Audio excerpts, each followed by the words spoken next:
मैं काल हूं। जीवों का प्राण हरने का काम ईश्वर ने मुझे सौंपा है।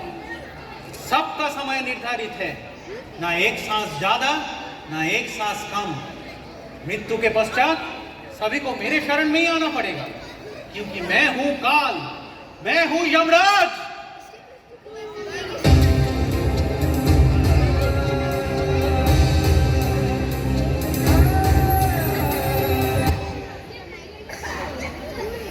महाराज यमराज की जय। महाराज यमराज की जय। महाराज यमराज की जय। चित्रगुप्त, बहुत चिंतित लग रहे हैं चित्रगुप्त। कौन सी समस्या में उलझे हुए हो चित्रगुप्त? क्षमा करे प्रभु, बात ही कुछ ऐसी है। भारत से आए आत्माओं का पाप पुण्य का लेखा जोखा देख रहा था। असमंजस ये है, इन आत्माओं को स्वर्ग में भेजे या नरक में, कुछ समझ में नहीं आ रहा है प्रभु। अब आप ही कुछ निर्णय लीजिए। ठीक है चित्रगुप्त, इन आत्माओं को बुलाओ, हम इनका निर्णय करेंगे। जी प्रभु, यमदूत भारत से आए आत्माओं को पेश करो। जो आज्ञा महाराज।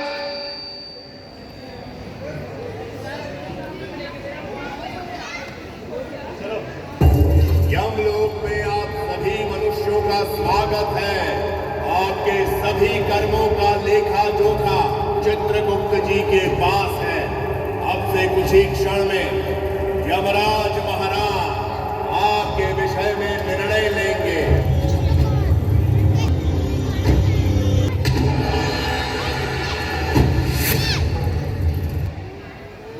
प्रभु, यही है भारत से आए हुए आत्माएं, जिसके ऊपर निर्णय करना अभी बाकी है। ठीक है चित्रगुप्त, इन आत्माओं को एक एक करके बुलाओ, हम इनका विचार करेंगे। ठीक है प्रभु, यमदूत पहला आत्मा को आगे लेकर आओ। जी महाराज। प्रभु, ये राजू चिल्के का आत्मा है। यमराज का प्रणाम। ये काफी लड़कियों को छेड़ा है, परंतु कॉलेज में पढ़ते समय काफी लड़कियों को मदद भी किया है। अब समझ में नहीं आ रहा है, इस छिलके को स्वर्ग में फेंके या नरक में। आप ही निर्णय लीजिए प्रभु। बाकी मामला काफी गंभीर है चित्रगुप्त। तो मिस्टर छिलका, ये बताओ, तुम्हारा इच्छा क्या है? कहाँ जाओगे, स्वर्ग में या नरक में? प्रभु, मुझे कहीं भी भेज दो, स्वर्ग में या नरक में। बस जहां भी भेजो वहां आइटम अच्छे होने चाहिए। आइटम बोले तो छिलके, यमराज समझे नहीं। प्रभु, सुंदर कन्याएं आए दिन आइटम डांस देखने को मिले। अपने लिए तो वही स्वर्ग है ना प्रभु। और पापी, और पापी, क्या है? ये तो पक्का नरक जाने योग्य है। धीरज धरो चित्रगुप्त, पहले छिलका के बारे में पुनः सुनिश्चित तो कर ले। तो छिलका, सर्वप्रथम तुम ये बताओ, तुम मरे कैसे? प्रभु, एक्चुअली मैं एक सुंदर कन्या का पीछा कर रहा था और पीछा करते करते पीछे से जोर से हॉर्न की आवाज आई। मुड़ के देखा तो ट्रक, और ट्रक ने तुझे छिलका बना दिया। मतलब ट्रक ने तुझे पीछे से मारा। क्यों रे छिलके, तेरे शहर में ज्यादातर मौत ट्रक से ही होती है क्या? ना ना प्रभु, ट्रक से बिल्कुल नहीं हुई। हुआ यूं कि मैं केले के छिलके के ऊपर फिसल गया, इसीलिए मैं छिलका बन गया। तो फिर मरा कैसे? प्रभु, अभी आप ही बताओ, आपने यहाँ बुलाया है, अगर मैं मरा नहीं तो यहाँ आया कैसे? क्या ये पाप नहीं है लोगों? अरे मूर्ख इंसान, पाप पुण्य का विचार करना यमराज का काम है, तेरा नहीं। अभी चुपचाप साइड में खड़े हो जा। ठीक है, तेरा बाद में निर्णय करेंगे। चित्रगुप्त, अगला आत्मा कौन है? यमदूत, अगला आत्मा को आगे लेकर आओ। जी महाराज। प्रभु, ये हरियाली सिंह का आत्मा है। ये कंस्ट्रक्शन का काम करता है, लेकिन ये दुविधा वाली आत्मा है। इन्होंने अच्छा काम किया है, जैसे इन्होंने गरीबों के लिए घर बनवाए, अस्पताल बनवाए, पब्लिक के लिए सड़कें पुलें बनवाए हैं, लेकिन प्रभु ये धरती के लिए बोझ है। ऐसा क्यों? ये अपना कंस्ट्रक्शन का काम के लिए कई सारे पेड़ काटे हैं, लेकिन प्रभु लगाया एक भी नहीं। घोर पापी। वाकई ये तो बहुत गलत बात है। नाम है तुम्हारा हरियाली और धरती से हरियाली को ही नष्ट कर रहे हो। जब तुम्हें पेड़ लगाने का कॉन्ट्रैक्ट मिला था तो क्यों नहीं लगाए? अरे प्रभु, छोड़िए ये सब पेड़ पौधों की बातें। जब आप मेरे बनाए वर्ल्ड क्लास मॉल, मल्टीप्लेक्स, सिनेमाघर, मंदिर, ब्रिज वगैरह देखेंगे ना, तो आप भी भूल जाएंगे इन पेड़ पौधों। मुझे तो इस मॉडर्न युग का धरती लोक का विश्वकर्मा कहा जाता है प्रभु। मूर्ख इंसान, तू ये सब करके धरती का संतुलन बिगड़ रहा है। आंखों पे पड़ी ये पैसे की पट्टी हटाओ और देखो, पेड़ पौधे नष्ट करके तू हवा में जहर घोल रहा है। अगर ऐसा ज्यादा दिन चलता रहा तो संपूर्ण मानव जाति एक दिन नष्ट हो जाएगा। घोर पापी। अच्छा, वैसे हरियाली एक बात बताओ, तुम यहाँ आए कैसे? अब क्या बताऊं प्रभु, कुछ याद नहीं आ रहा। वहाँ शायद एक गड्ढा था। गड्ढा? प्रभु मैं देखता हूँ गड्ढा किधर है। हाँ प्रभु, वहाँ एक गड्ढा था प्रभु। ये क्या गड्ढा गड्ढा लगा रखे हो हरियाली? आगे तो बोलो। अरे सुन तो लीजिए प्रभु, बहुत ही मूसलाधार बारिश हो रही थी। चारों तरफ अंधेरा था, पानी ही पानी भरा हुआ था। मैं अपना बाइक लेकर अपने घर की तरफ निकला था।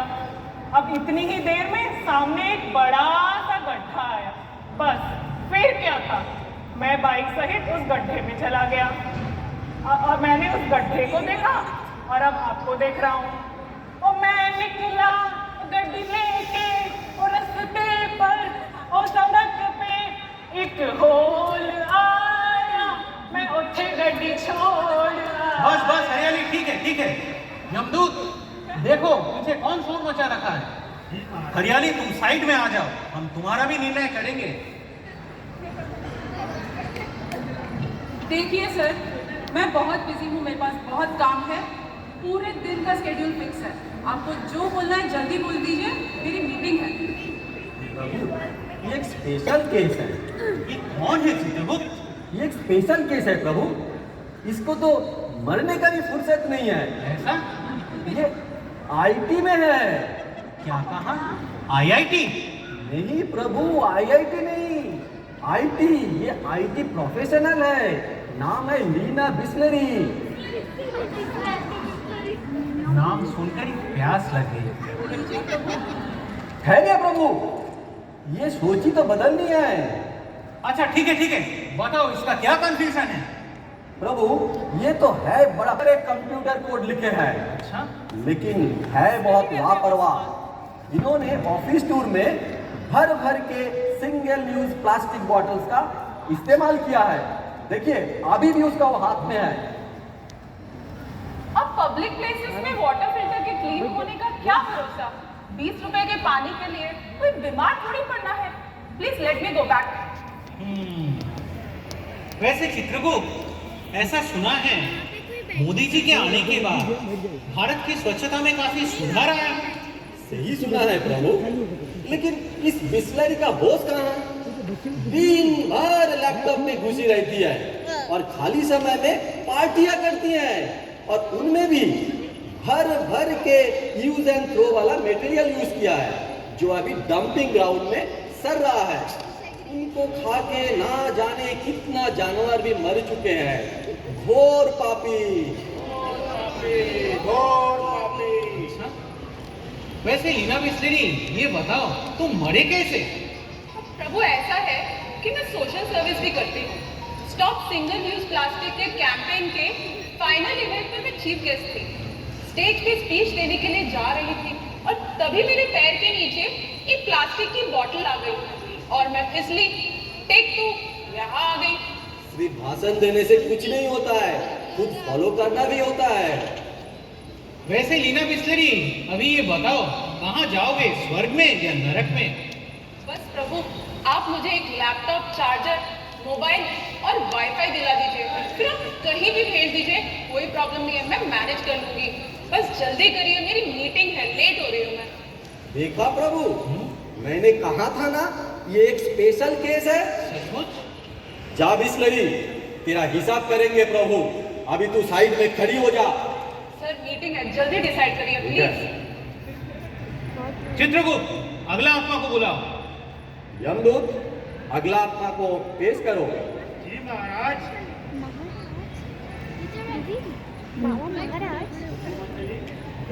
प्रभु, ये जो अगला आत्मा है ना, ये जुगनू मंचली का है। अच्छा, प्रभु जुगनू मंचली तो मिल ही नहीं रही है। पता नहीं वो कहाँ गई, लगता है वो वापस पृथ्वी लोक चली गई क्या? क्या कहा? यमलोक से कोई नहीं भाग सकता, ढूंढो उसको। चित्रगुप्त, तुम भी जाओ। आत्मा क्रमांक 4 किधर है? जुगनू मंचली, जुगनू मंचली, वो रही प्रभु। जाओ यमदूत।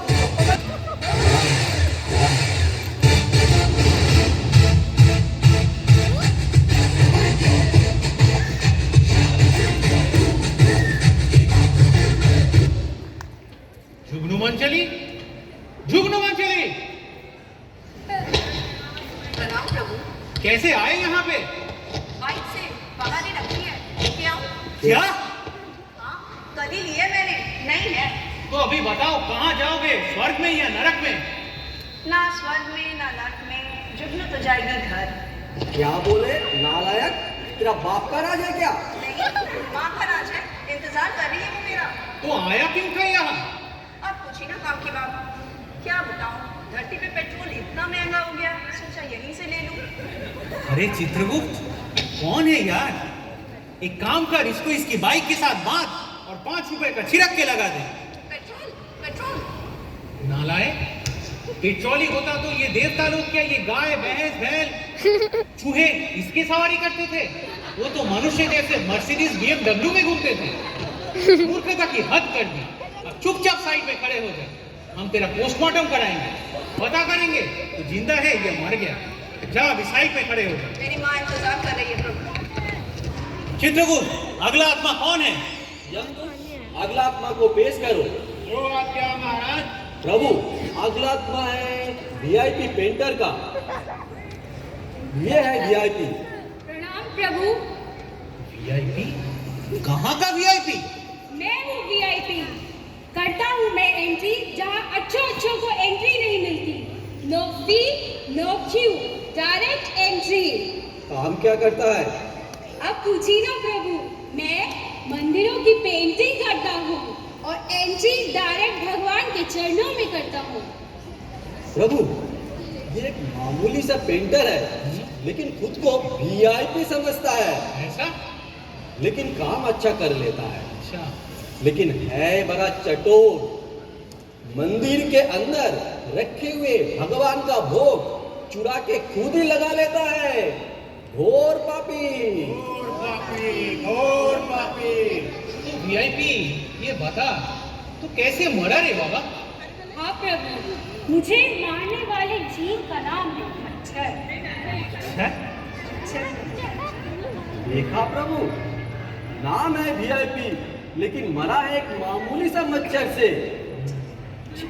जा, तुझे खाने का जब इतना ही शौक है, अगला जन्म में तू बनेगा PIG। हाँ, PIG? क्या ये VIP से भी बड़ा होता है?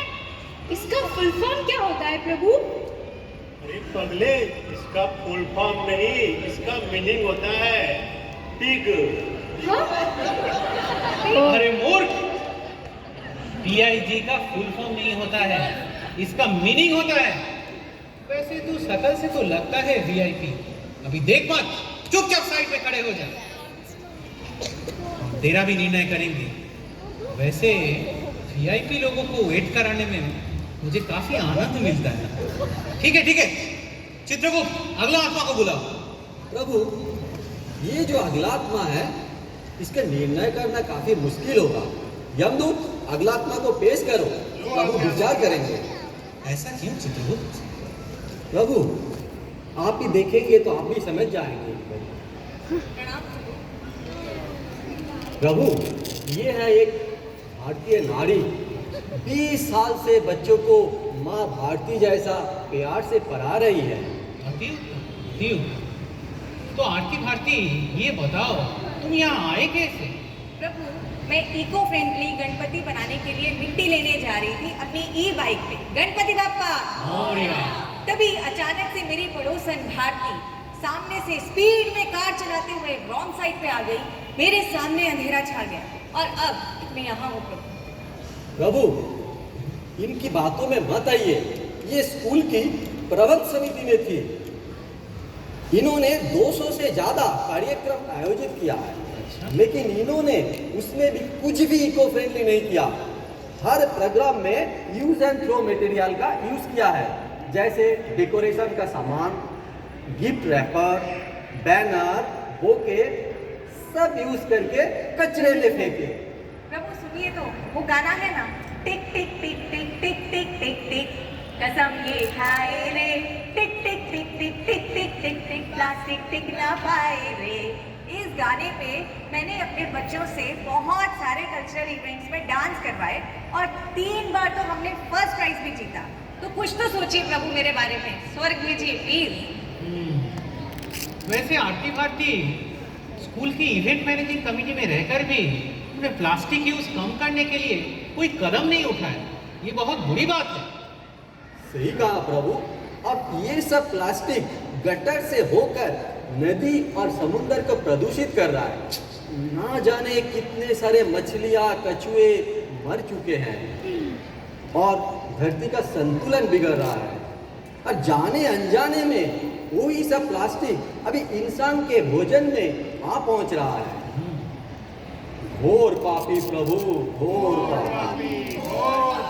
अरे नादान इंसान, चुपचाप साइड में खड़े हो जा, हम तेरा भी निर्णय करेंगे। प्रभु स्वर्ग भेजिए प्लीज। अगला आत्मा कौन है चित्रगुप्त? प्रभु, आज का जो आत्मा है वो आखिरी आत्मा है। ध्यान दो, आज का आखिरी आत्मा को पेश करो। जी महाराज।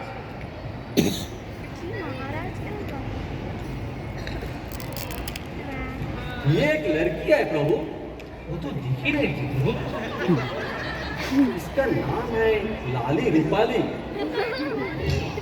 प्रभु को प्रणाम कौन करेगा मूर्ख, नालायक।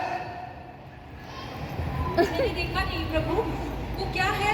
मेरा लिपस्टिक थोड़ा खराब हो गया। खामोश, खामोश। प्रभु, ये लाली रूपाली का पाप पुण्य का हिसाब थोड़ा मुश्किल है। ऐसा क्यों? इन्होंने अच्छा काम भी किया, बुरा काम भी किया। ठीक से खड़े रहे। प्रभु, ये हॉस्टल का वार्डन थे। इन्होंने बच्चे को मार मार के लाल किया। लेकिन इन्होंने बहुत सारे अनेक नस्ल के कुत्ते भी पाल रखे हैं और उसको अपने प्यार में भी लाल किया है। अब ये लाली रूपाली का पाप पुण्य का हिसाब इतना लाल लाल हो गया, कुछ समझ ही नहीं आ रहा है प्रभु। अरे पाप पुण्य छोड़ो चित्रगुप्त, इसका मेकअप देखो, कितना डरावनी सी है। ये पक्का नरक में जाने लायक दिखती है। स्वर्ग में भेज के दाग थोड़ी ना लगाना। मेकअप करना भी पाप है? ऐसा है तो मैं फिर कभी मेकअप नहीं करूंगी। आज से लिपस्टिक, पाउडर, क्रीम, काजल सबका उपवास शुरू। ये लीजिए, आप ही रख लीजिए, मुझे नहीं चाहिए। ये क्या कर रही है प्रभु, नालायक। प्रभु, इन्होंने रिकॉर्ड के हिसाब से और एक पाप किया है। और क्या किया इसने? इन्होंने फिल्टर का यूज किया। इन्होंने फिल्टर लगा के कई सारे रील्स बनाए और वो रील्स को सोशल मीडिया में अपलोड करके ना जाने कितने लड़कों को अपना दीवाना बना दिया। इसका 2 मिलियन फॉलोअर्स है।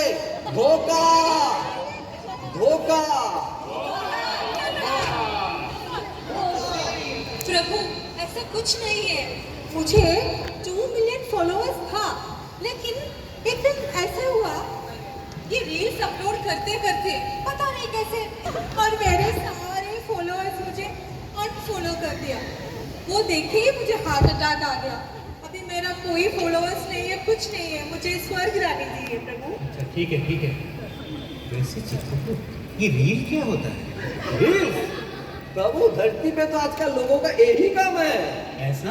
इन्होंने छोटा छोटा वीडियो बनाते हैं और सोशल मीडिया में अपलोड करते हैं। इसी को ही तो रील्स कहते हैं प्रभु। वो आजकल एक बहुत ही लोकप्रिय गाना है, जिस गाने में श्रीमान बादशाह का क्या गाना था? क्या गाना था? हाँ, जुगनू।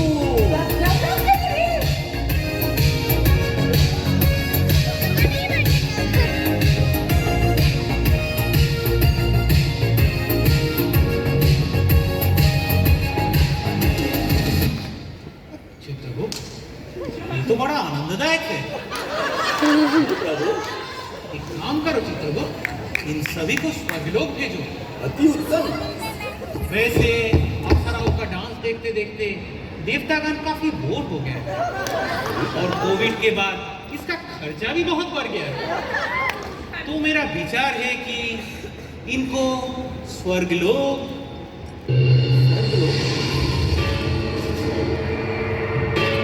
यमदूत देखो दरवाजा में कौन है?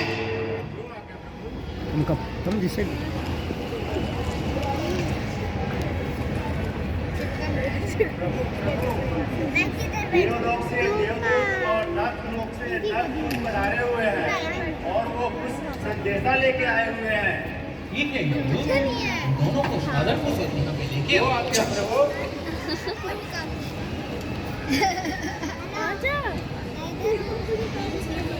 महाराज युवराज को हमारे प्रणाम। प्रणाम। कहिए क्या उद्देश्य लेके आप लोग यहाँ पधारे? महाराज, स्वर्ग अधिपति देवराज इंद्र ने यह संदेश भेजा है कि भारत से आने वाली किसी भी आत्मा को स्वर्ग में उनकी रिजर्वेशन का कोटा हाउसफुल हो चुका है। ऐसे कैसे हो सकता है? ऐसा ही हुआ है प्रभु। दरअसल पिछले 2 वर्षों में कोविड महामारी के कारण धरती पे बहुत लोग मरे हैं। अभी तो बैकलॉग क्लियरेंस चल रहा है, जो स्वाभाविक रूप से अपने अच्छे कर्मों के कारण स्वर्ग की ओर आ रहे हैं। तथा महाराज, इन भारत के लोगों ने पर्यावरण के प्रति भी बहुत लापरवाही दिखाई है। उदाहरण स्वरूप पॉलिथीन बंद करने के सरकार के प्रयास को समर्थन देना तो दूर, उसके उपयोग में जरा भी कमी नहीं की है। सही, एकदम सही। इन्हीं कारणों से देवराज इंद्र ने यह निर्णय लिया है कि भारत से केवल निर्दोष जीव जंतु एवं पक्षियों को ही स्वर्ग प्राप्त हो। वहाँ के लापरवाह मानव में जब तक सुधार नहीं होगा, उनकी परछाई भी स्वर्गलोक पे ना पड़े। वाकई ये तो भारतवासियों के लिए बहुत बुरी खबर है चित्रगुप्त। हाँ प्रभु। बेचारे, तुम क्या खबर लाए हो नरकदूत? प्रभु, नरक के शैतान का कहना ये है कि भारतवासियों के लिए नरक में भी कोई स्थान नहीं है। दरअसल बात ये है महाराज कि भारत के वीर जवान आए दिन इतने आतंकी मार रहे हैं कि नरक उन्हीं से फूल हो रखा है। ऐसा क्यों? महाराज, भारत में इतना आतंकवाद बढ़ चुका है, इतने आतंकी लोग कहीं ना कहीं किसी ना किसी पे अटैक कर रहे हैं। उसकी वजह से भारत के वीर जवान वो आतंकवाद कम करने के लिए आतंकी मार रहे हैं। और फिर महाराज, जब वो नरक आ जाते हैं, उसके बाद हम नरक की चुड़ैलों पिशाचिनियों द्वारा उनके मुंह में खोलता हुआ तेल डालकर फिर गरम सलाखें डालते हैं महाराज। इतना ही नहीं महाराज, फिर हम उनका मुंह बंद करने के लिए गरम तारों से बांध कर भट्टी पे रखे तवे पे बिठा देते हैं महाराज। नरक में तो इतना ही हो रहा है महाराज आजकल सबके साथ। उत्तम, परंतु ये भारतवासियों का क्या करे? ना ये स्वर्ग के हैं, ना ये नरक के। परंतु यमराज का बुलावा आने के बाद तो किसी को कहीं ना कहीं जाना ही पड़ता है। इन भारतवासियों का क्या करे?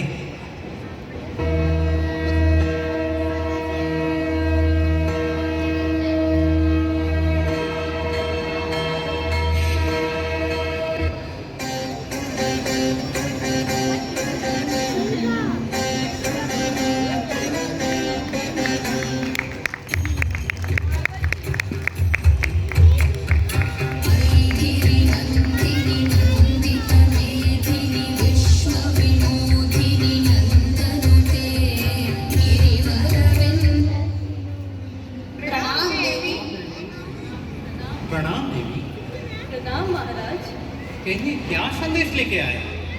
महाराज, प्रभु त्रिलोकीनाथ की इच्छा है कि उनके प्रिय देश भारत से किसी को भी स्वर्ग या नर्क में ना भेजा जाए, अपितु वही भारत में भटकने के लिए छोड़ दिया जाए। ऐसा क्यों देवी? महाराज, भारत के लोग अपने आप में कोई सुधार करना ही नहीं चाहते।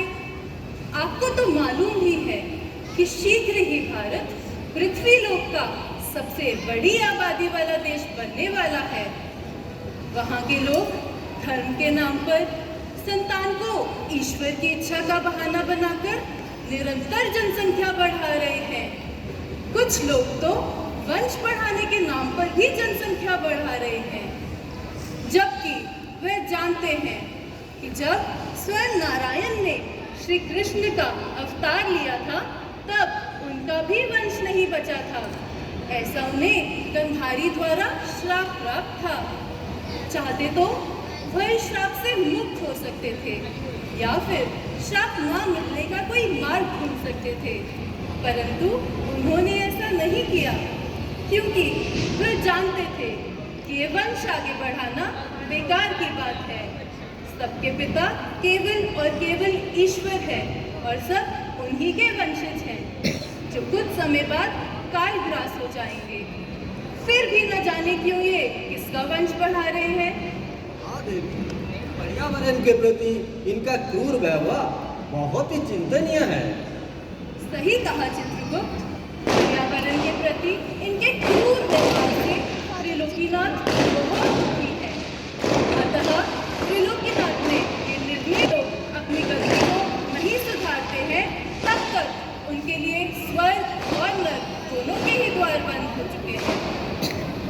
अति उत्तम। प्रभु त्रिलोकीनाथ की ये कदम स्वागत योग्य है।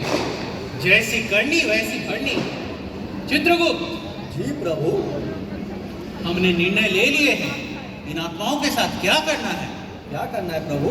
इन छिलका, रूपाली, पेंटर, बिस्लरी, आरती भारती, इन सातों आत्माओं को सामने लेकर आओ। यमदूत, आत्माओं को आगे लेकर आओ। जो आज्ञा महाराज। चलो।